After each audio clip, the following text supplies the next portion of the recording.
অবশেষে এই লম্বা জার্নিটা শেষ হলো। আমাদের নিজেদের ভীষণ ক্লান্ত লাগছিল, কিন্তু আমার ছেলের এখনো ক্লান্ত হয়নি। এসি থেকে হুট করে এত রোদ পেয়ে ওর চোখ মুখ একদম লাল হয়ে গেছিল, হালকা ঠান্ডাও লেগেছিল।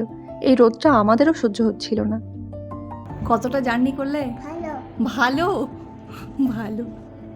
উরি বাবা, চোখ মুখ লাল হয়ে ছেলের আমার ঠান্ডা লেগে তাও একটুকুও জ্বালাইনি আমাদের।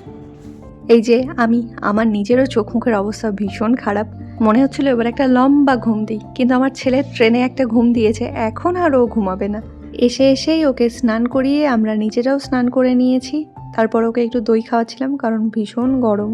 আমরা ব্লিঙ্কিট থেকে অর্ডার দিয়েছি জেহানের জন্য ব্লুবেরি। এটা আমিও কখনো ট্রাই করিনি, আর জেহানও কখনো করেনি।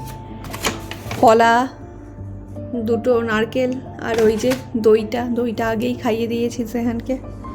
অনেকটা সময় ট্রেনে থাকলে ট্রেন থেকে নামার পরও মনে হয় যে এখনও ট্রেনেই আছি। আমারও এখন সেটাই মনে হচ্ছে। খুব ক্লান্ত ছিলাম, তাই চেষ্টা করছিলাম শুয়ে বসে থাকা যায় এমন খেলা করার ছেলের সাথে।